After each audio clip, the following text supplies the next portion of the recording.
back to lunch. I hope you enjoyed your lunch. Next on, we've got members from Brecknock and Glamorgan. So I'll go over to the chairman. Thank you.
Honoured guests, ladies and gentlemen, members and friends of the Gregornogan District Motor Club, I am delighted to welcome you all here this evening to our 10th annual dinner. This year we have chosen Gregornock Hall as our district. This marvellous house is the home of former sisters Gwendolyn and Margaret Davis, known for their collection of French 19th century paintings. They gave the house, along with 750 acres, in trust to the University of Wales. We've all enjoyed a delicious meal, and I'm sure you'll agree we've had a first-class service by our hosts. And if I eat any more food, I shall have yet another spare tyre. I strongly suspect that some of our members' exhaust systems will shortly be activated. In fact, by the look of things, I think in the case of Di Davis, it's imminent. For those of you here who do not know me, my name is Joanne Bentley, and I am delighted that we have two members here tonight from Glamorgan who will be delivering speeches to commence this evening's entertainment. It is my privilege to introduce you to our top table this evening. On my right is tonight's first guest speaker, Miss Suzuki from Glamorgan. To my left is Mr. John Mercedes, a local member of our club, who will then respond to Miss Zuki's speech. On my far right is Mr. David Ferrari, also from our club, who will then take the floor to propose a toast in honour of our guests. Last, but by no means least, on my far left is Miss Yam Aha, who will be delivering the closing speech. Now, it seems that us at Gregornock Motor Club are not the only ones who share a love of fine motors and fancy vehicles. In fact, it extends as far as heaven, where St. Peter knows a thing or two about his cars. Now, one day, 3 men were waiting at the pearly gates for entry to heaven. St. Peter explained to them, as heaven is so large, each man would require a car to help him get about. However, his life on earth and faithfulness to his wife would depend what car they got. The first man said, I was married to my wife for 24 years, yet cheated on her 10 times. Not a particularly good record, said St. Peter. Here's a larder for you to drive. The second man said he had been married to his wife for 41 years and had cheated on her only once. This was in their first year of marriage, and afterwards they had lived happily ever after. I'm pleased to hear that, said St. Peter. Here's a BMW for you. Feeling delighted at this test, the third man said, St. Peter, I have been married to my wife for 61 years. I never looked at another woman, and I treated her like a queen. Well, that's exactly what I want to hear, said St. Peter. Here's a Jaguar for you to drive. Now, a little while later, the man in the larder and the BMW saw the guy with the Jaguar crying on the side of the street, so they went to see what was the matter. When they asked him, he tearily said, I've just seen my wife go by and she was on a skateboard.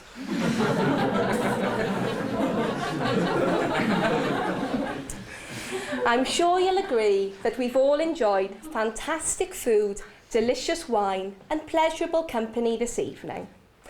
On occasions like tonight, we endeavour to bring the best, most talented speakers to honour our society, and tonight is no exception.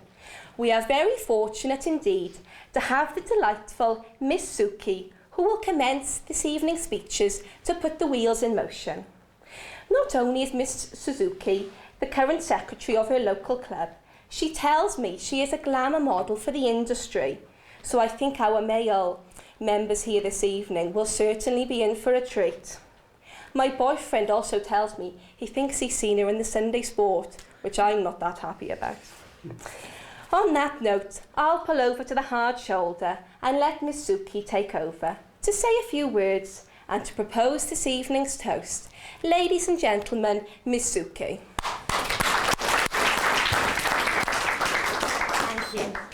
Madam Chairman, honoured guests, ladies and gentlemen, it's indeed a great honour for Yam and I to be asked to entertain you all here this evening. Indeed, it's not often in the line of work that we get to entertain people whilst keeping our clothes on. But I'm told that the art of making a speech is like choosing an outfit for our Formula One modelling work. Short enough to be tantalising, but long enough to cover the bare essentials. Oh, to be honest, I wasn't sure if we were going to be able to make it here tonight, as we've had some terribly distressing news this afternoon. Our very good showbiz friend, Clarissa Dixon-Wright, has been diagnosed with a fatal flesh-eating disease. But the good news is, doctors have given her 16 years to live. I must say that being invited back here is very nostalgic. Many of you will remember us as our days as hardened bikers, with the wind blowing through our hair and the smell of burning rubber. But unfortunately, payment for our Harley-Davidsons had to come from somewhere, and we were forced to swap the leathers for the miniskirts and become glamour girls for the motor industry. We may be living the high life now as Bernie Ecclestone's highest paid Formula One girls, but it wasn't always as glamorous as this. Competition to promote the top cars was absolutely fierce, and we were lucky to get a booking for the Skoda Rally. Times were so tough that I'm so ashamed we had to take to the streets and become ladies of the night.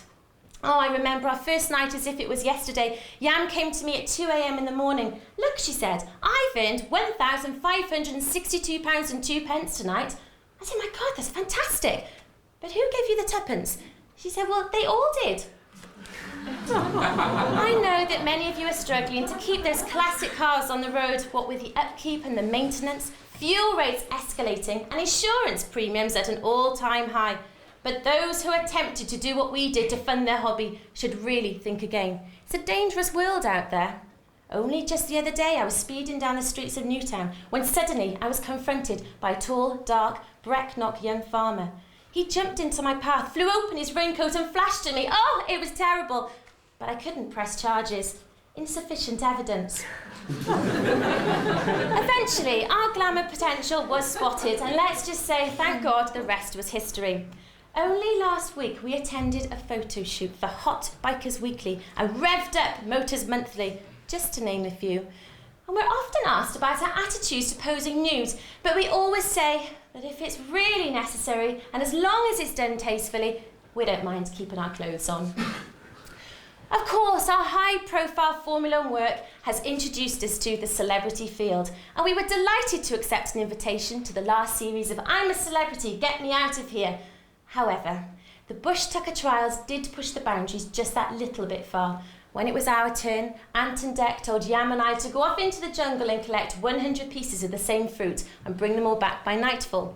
So off we both went. Within an hour, I was back with my 100 grapes.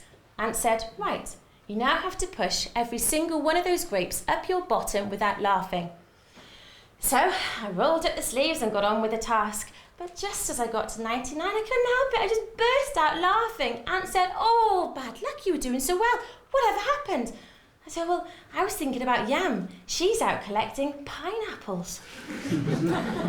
Ladies and gentlemen, it's now time for me to strike a heartbreaking note and ask you all to remember that where there are motor cars, tragedy is never far away. I read the shocking statistic that one person is knocked down every 3 minutes on our roads. And I can tell you that person's getting mighty fed up by now. Will you please be upstanding as I propose a toast to you all? May your wheels keep spinning, your lights flashing and your engines revving. May your car hug the bends better than the next man's. For after all, when driving, we all want to stay on the straight and narrow. Ladies and gentlemen, on the straight and narrow. Straight and narrow.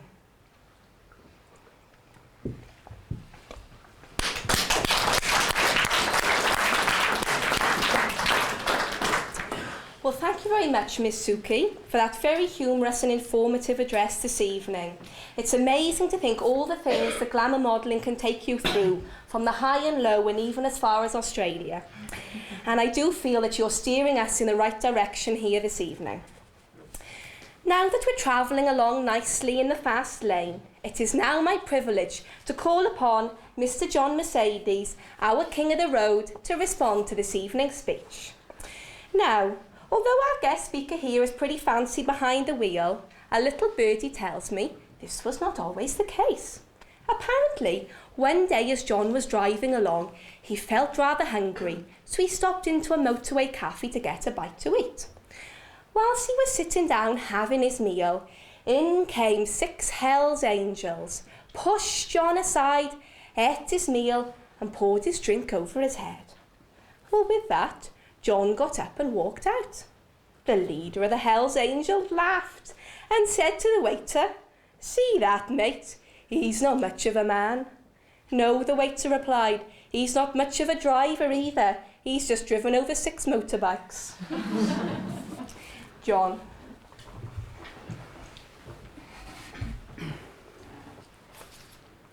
Well, thank you, Chairman, ladies and gentlemen, fellow members. Madam Chairman, before I say another word, I must say that we at the Gregynnog Motor Club are truly privileged to have someone of your experience, charm and shining brilliance at the very hub of such a wonderful association. As you've already alluded, our club has a long, varied and illustrious history, with, dare I say it, many miles under our belt. Over the years, we have achieved greatness in many fields of motoring. Our club undoubtedly was what the wheel was invented for. And looking around this fabulous dining room, I see so many friends that I have made over the years, all thanks to this fantastic club. I must say, I am particularly pleased to see Elsie and Brychan Price, who have travelled so far here this evening to join us. I'm sure, Elsie, you won't mind me mentioning the story about how you got here this evening. And that is the reason why Elsie and Brychan were late, ladies and gentlemen.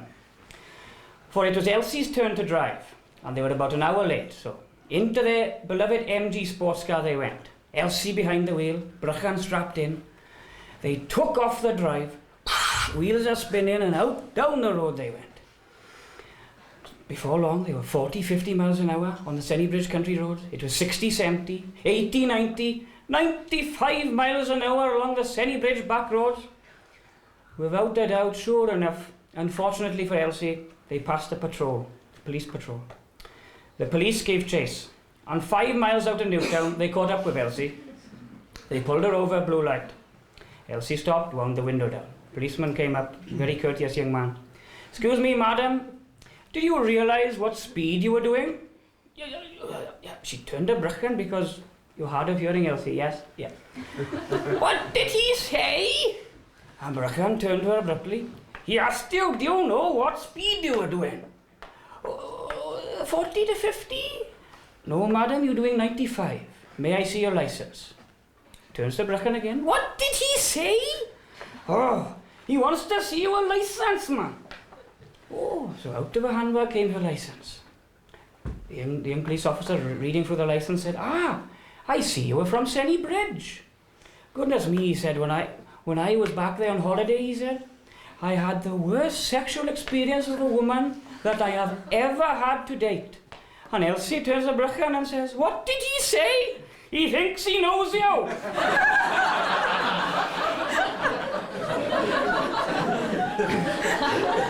All jokes aside, I must congratulate the speaker on a most superb address. And I'm sure I can assure you that my mother always told me to beware of ladies of the night. But indeed, Miss Suki, if you ever want to burn some rubber and come for a ride, you're more than welcome to come along with me on a Sunday afternoon.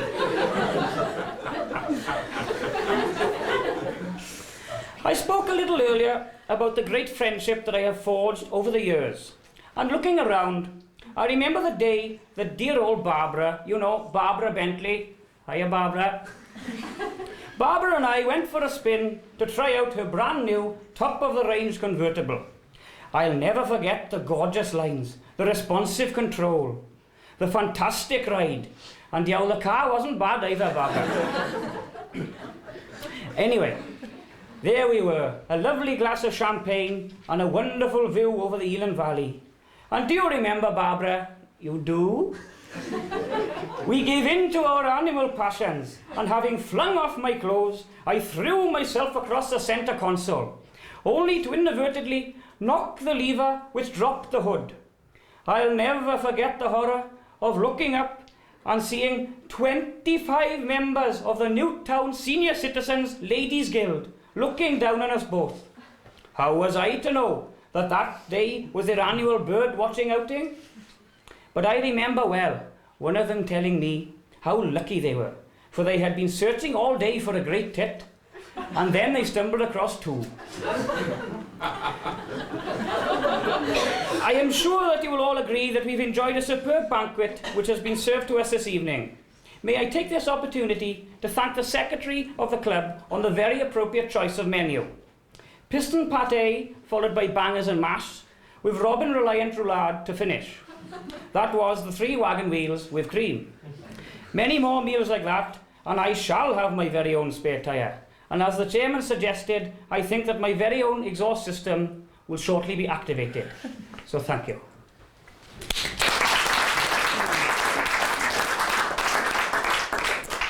Thank you, John, for those words. I'm sure you've made our guest speakers feel very welcome here this evening. Now, whilst the motor's still running, I now ask our trusted friend, Mr. David Ferrari, to propose a toast to our guests this evening. Now, David here has been likened to a Volvo estate car himself. Strong, powerful, reliable, with plenty of pulling power, and always last the distance. David. Madam Chair, guests, members, friends, I feel honoured that the Gregynnog Motor Club have asked me to propose a toast to visitors this evening. We are delighted that our friends from Glamorgan were able to join us for this dinner, as only yesterday morning the A470 was closed over the Brecon Beacons due to the weather conditions, and I'm sure that your journey up here today must have been a challenge for you both. And you couldn't resist the thrill of the A483, which takes you on a scenic route through Radnorshire, and a favourite route for motor club activities. Our friend from Glamorgan, Miss Suki, has given us a very enjoyable speech. Life down in Glamorgan, and in particularly Cardiff, is a lot different from the goings-on around here. I heard the other day that these two local assembly members, Glyn Davis and Mick Bates, were having a night out in Cardiff one night with Rodri Morgan. Right, so there they were in Cardiff now, and Rodri Morgan says, "Come on boys, let's go to this lap dancing club." Right, so off the three went now into the club, got a few pints, and they went to sit down now by the stage, and shortly after these girls come out and the girl starts dancing in front of them, and she looked at Mick Bates when she was dancing, and she goes like this. Mick Bates, hand in his pocket, he took out a tenner, he licked the tenner, placed it on the left side of the girl's bottom. Then the girl looked at Glyn Davis. She did the same. He thought, better do what Mick did. Takes out a tenner, licks it, places it on the other side of the girl's bottom. Then the girl looked at Rodri Morgan and went like that again, and Rodri pulled out his wallet, got one of his credit cards, he swiped her bum and took the 2 tenners.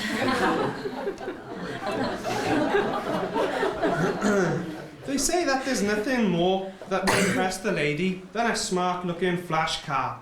However, I'm not so convinced about this fact. I found myself out in Brecon on a weekend before now in my good old Land Rover, and that seems to do the trick in pulling the ladies, if you ask me. My Land Rover is solid, rugged, reliable, and boy, there's plenty of room in the back. 4 bags of cake and hay, you see. Apart from my Land Rover though, one of my other favourite mode of transport is a helicopter. And that reminds me of a story about this cardigan farmer, Mock Morgan. Now, it was Mock's son Berwyn's 18th birthday. And what Berwyn wanted more than anything was a ride in a helicopter. But this was going to cost Mock, his father, £100. But he was only 18 once, so that's what he had, a ride in a helicopter. Helicopter landed in the top field, and in they got. Up they went now, and Mock was a bit nervous about flying, but really started to enjoy himself after a while. But after 10 minutes, quarter of an hour, it was all over. And they got back in the field, and Berwyn said, "Oh, Dad, I did enjoy that ride. But can't we have another ride, Dad? Go on, please can we have another ride?" Mock said, "Well, listen, boy, I can't afford another £100, another ride. Totally out of the question."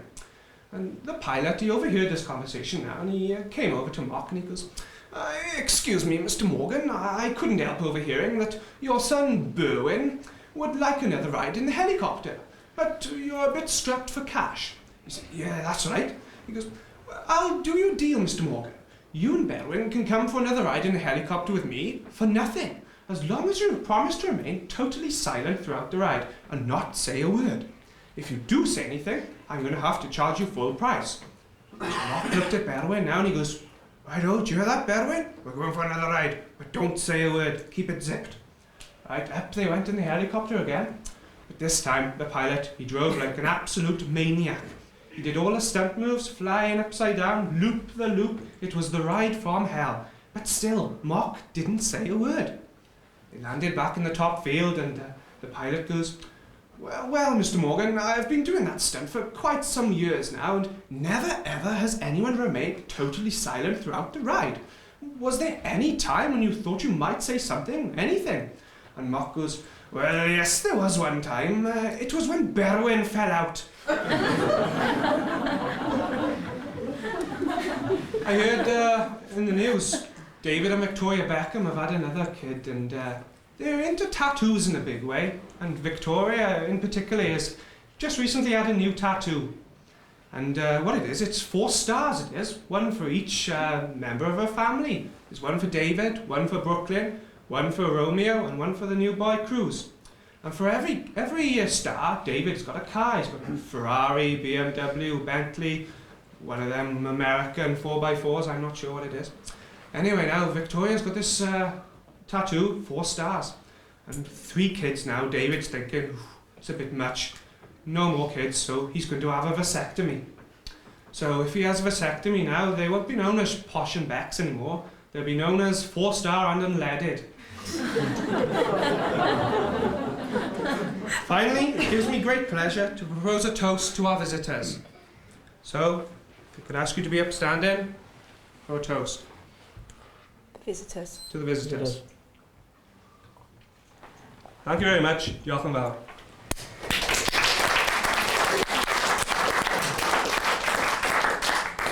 Oh, thank you, David, for conducting your duty so diligently.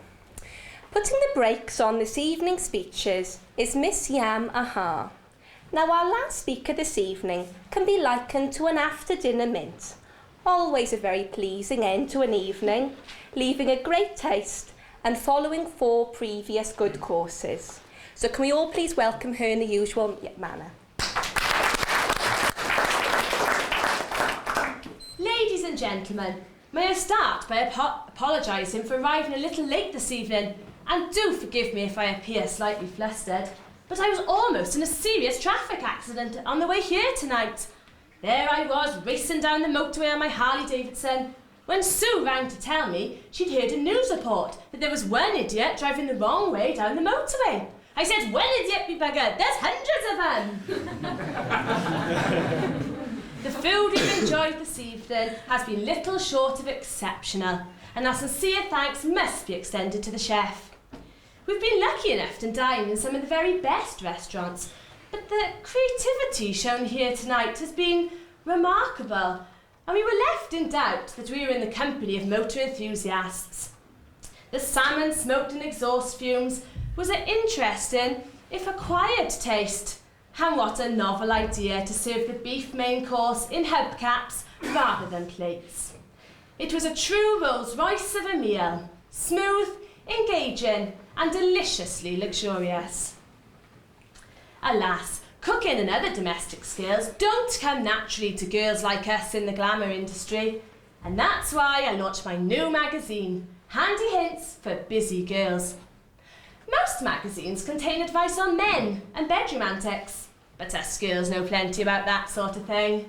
My magazine contains helpful advice for everyday life and has already become a bestseller with tips like: if your small child is choking on an ice cube, do not panic. Simply tilt the child's head back, pour a jug of boiling water down its throat, and hey presto, the blockage is instantly removed. Clumsy, avoid cutting yourself whilst chopping vegetables by employing a maid to hold them while you chop away. Make bath times as much fun as a trip to the seaside by adding a bucket of sand, a bag of salt and a dog turd to your bath. Don't waste money on expensive binoculars, simply stand closer to what you want to see. And finally, anorexics. When your knees get fatter than your legs, start eating cakes again. Friends, on your tables you will find envelopes and aid the stars in their eyes injured bikers appeal, of which I am patron. Please give generously. I was fortunate to attend the filming of the show just last week. Oh, and all of us present were completely bowled over by one young man called Simon. He rolled onto the stage in his wheelchair and Kat Deely said, "So brave of you to come out here tonight, Simon. Can you tell us what happened?" Well, Kat, a year ago I was riding on the bike with my uncle when we had a terrible accident. My uncle was killed outright, and although I survived, my legs were too badly crushed to be saved. But it was a miracle. Although my uncle was dead, his legs were fine, and using pioneering surgery, doctors grafted his legs onto me. I'm having physiotherapy and hope to walk again by the end of the year. Oh, that's an incredible story, Simon, said Kat. So who are you going to be tonight? Tonight, Kat, I'm going to be Simon and Half-Uncle. Ladies and gentlemen, we now raise our glasses in a toast to our hosts. Here's to bikes and racing cars that give us so much pleasure. Here's to Gwygonog Motor Club, you are such little treasures. Ladies and gentlemen, to our hosts.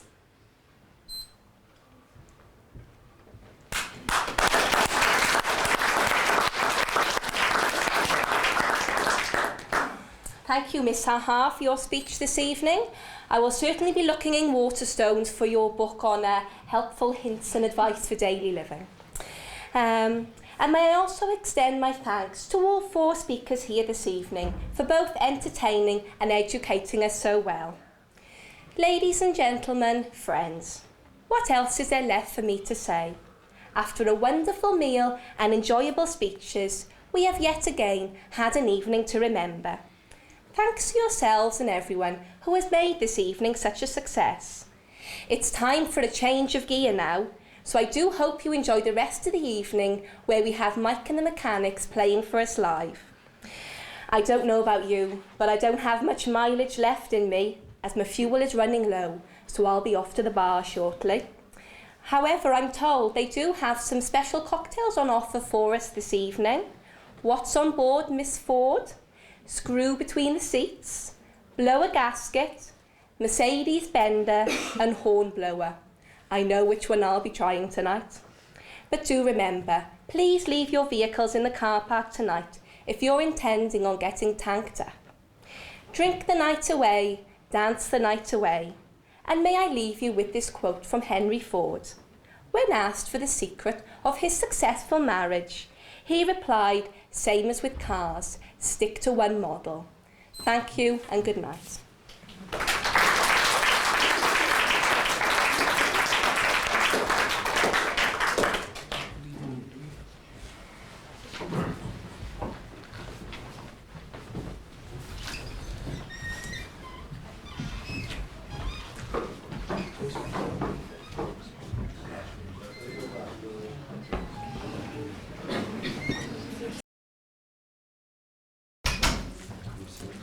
Ladies